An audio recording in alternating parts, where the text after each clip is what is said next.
Hello everyone, hope you are well and doing great with my channel TIR Education. Dear friends, আজকে আমরা শিখব কিছু advanced English sentence structure. তো চলো শুরু করা যাক। আমার ব্যাখ্যা করার সময় নেই। আমার চিন্তা করার সময় নেই। আমার খাবার সময় নেই।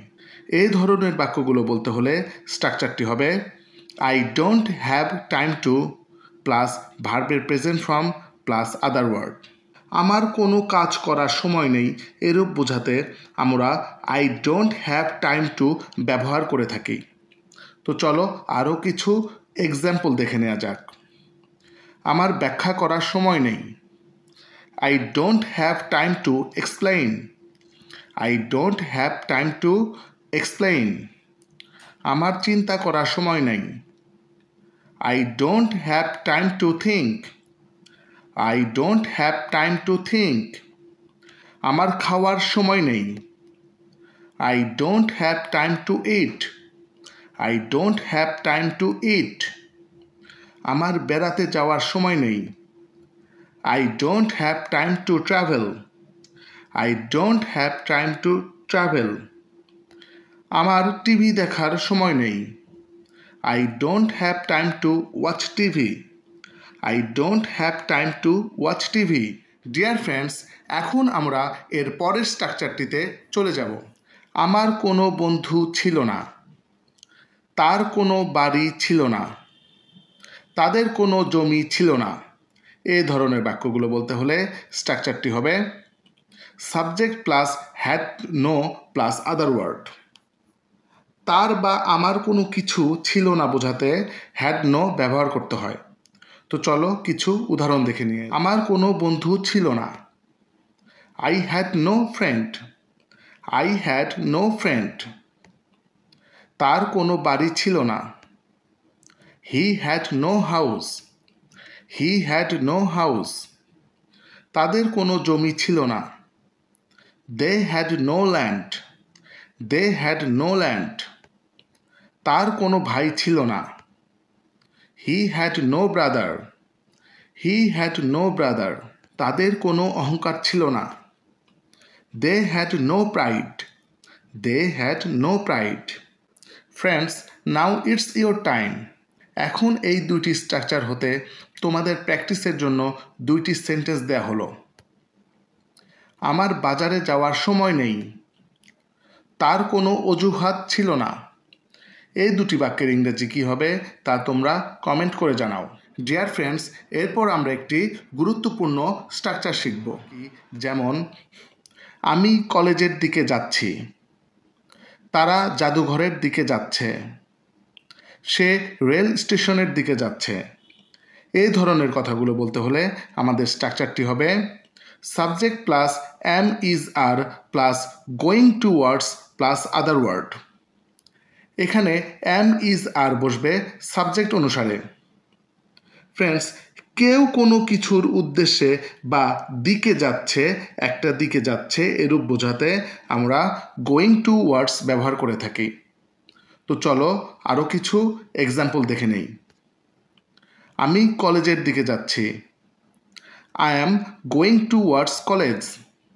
I am going towards college.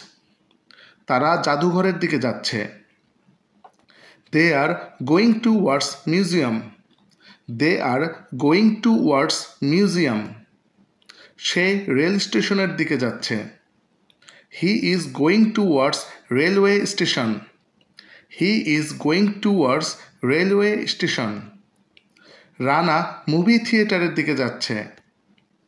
Rana is going towards movie theatre.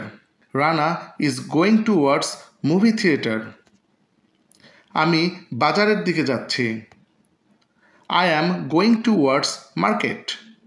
I am going towards market. Dear friends, এরপরে আমরা শিখব একটি গুরুত্বপূর্ণ স্ট্রাকচার। তুমি কি আমাদের সাথে যাবে? তুমি কি রাতের খাবার খাবে? সে কি এই মুভিটা দেখবে? এই ধরনের বাক্যগুলো বলতে হলে আমাদের স্ট্রাকচারটি হবে উইল প্লাস সাবজেক্ট প্লাস ভার্বের present form plus other word plus একটি কোশ্চেন মার্ক। তুমি বা সে কি কিছু করবে এরূপ বোঝাতে আমরা উইলকে ব্যবহার করে থাকি। তো চলো কিছু এক্সাম্পল দেখে নেই। তুমি কি আমাদের সাথে যাবে? Will you come with us? Will you come with us? তুমি কি রাতের খাবার খাবে? Will you take dinner? Will you take dinner? সে কি এই মুভিটা দেখবে? Will he watch this movie? Will he watch this movie? তুমি কি এই বইটা কিনবে? উইল ইউ বাই দিস বুক?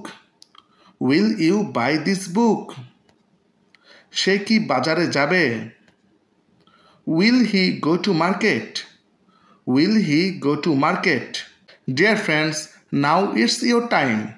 এখন এই দুইটি স্ট্রাকচার হতে তোমাদের প্র্যাকটিসের জন্য দুইটি সেন্টেন্স দেয়া হলো। যেমন, সে শহরের দিকে যাচ্ছে। তুমি কি ইংরেজি শিখবে? এই দুটি বাক্যের ইংরেজি কী হবে তা তোমরা কমেন্ট করে জানাও। ডিয়ার ফ্রেন্ডস, এখন আমরা এর পরের স্ট্রাকচারটিতে চলে যাব। ধূমপান ছেড়ে দেয়া ভালো। সকালে ঘুম থেকে ওঠা ভালো। নিয়মিত শাকসবজি খাওয়া ভালো। এই ধরনের বাক্যগুলো বলতে হলে আমাদের স্ট্রাকচারটি হবে ইটস বেটার টু প্লাস ভার্বের present form plus other word. কোনো কাজ করা লাভজনক বা ভালো এই ধরনের বাক্য তৈরিতে আমরা ইটস বেটার টু ব্যবহার করি। চলো কিছু উদাহরণ দেখি। ধূমপান ছেড়ে দেয়া ভালো। It's better to give up smoking. It's better to give up smoking. সকালে ঘুম থেকে ওঠা ভালো। It's better to get up early in the morning. It's better to get up early in the morning. নিয়মিত শাকসবজি খাওয়া ভালো। It's better two it vegetables regularly. It's better two it vegetables regularly. সবসময় পরিষ্কার পরিচ্ছন্ন থাকা ভালো। It's better to stay clean and tidy. It's better to stay clean and tidy. মনোযোগ দিয়ে পড়াশোনা করা ভালো। It's better to study attentively. It's better to study attentively. Dear friends, এখন আমরা এর পরের স্ট্রাকচারটিতে চলে যাব। আমার কোনো ভাই নেই। তার কোনো বাড়ি নেই। আমাদের কোনো অহংকার নেই। এই ধরনের বাক্যগুলো বলতে হলে আমাদের স্ট্রাকচারটি হবে সাবজেক্ট প্লাস হ্যাভ নো অথবা has no plus other word. এখানে হ্যাভ নাকি হ্যাজ এটা সাবজেক্ট অনুসারে বসবে। আমার বা কারো কোনো কিছু নেই এরূপ বোঝাতে আমরা হ্যাভ নো অথবা হ্যাজ নো ব্যবহার করে থাকি। তো চলো কিছু উদাহরণ দেখি। আমার কোনো ভাই নেই। I have no brother. I have no brother. তাদের কোনো বাড়ি নেই। They have no house. They have no house. আমাদের কোনো অহংকার নেই। We have no pride. We have no pride. তাদের কোনো জমি নেই। They have no land. They have no land. তার কোনো আত্মসম্মান নেই। He has no self respect. He has no self respect. Friends, now it's your time.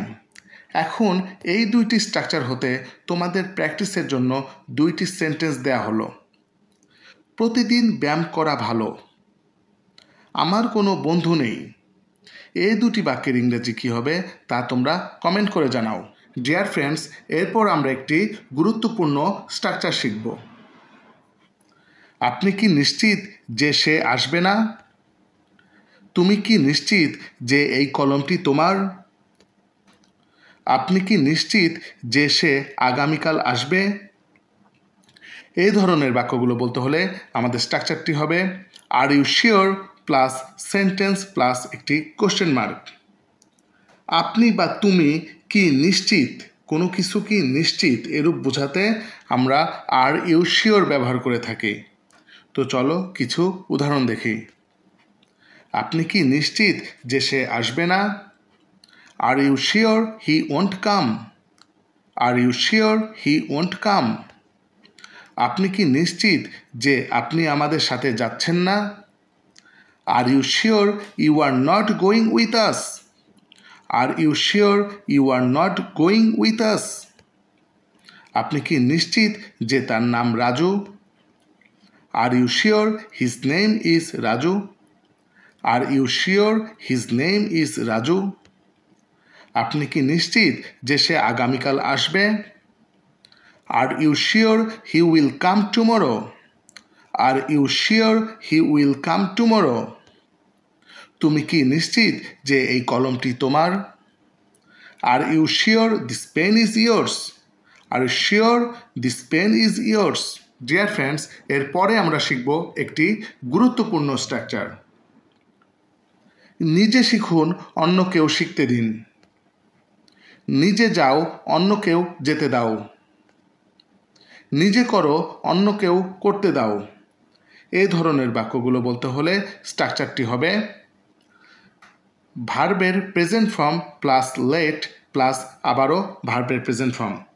নিজে করো এবং অন্যকেও করতে দাও এরূপ হলে আমরা লেট ব্যবহার করে থাকি। তো চলো কিছু উদাহরণ দেখি। নিজে শিখুন, অন্যকেও শিখতে দিন। Learn let learn. Learn let learn. নিজে যাও, অন্যকেও যেতে দাও। Go let go. Go let go. নিজে করো, অন্যকেও করতে দাও। Do let do. Do let do. নিজে উপার্জন করো, অন্যকেও করতে দাও। Earn let earn. Earn let earn. নিজে খাও, অন্যকেও খেতে দাও। Eat let eat. Eat let eat. Dear friends, now it's your time. এখন এই দুইটি স্ট্রাকচার হতে তোমাদের প্র্যাকটিসের জন্য দুইটি সেন্টেন্স দেওয়া হলো। আপনি কি নিশ্চিত যে আগামীকাল বৃষ্টি হবে? নিজে পড়ো, অন্যকেও পড়তে দাও। এই দুটি বাক্যের ইংরেজি কী হবে তা তোমরা কমেন্ট করে জানাও। ভিডিওটি ভালো লেগে থাকলে একটি লাইক করে দিও। এমন আরও ভিডিও পেতে চ্যানেলটিকে সাবস্ক্রাইব করে নিও। See you in the next video. Goodbye.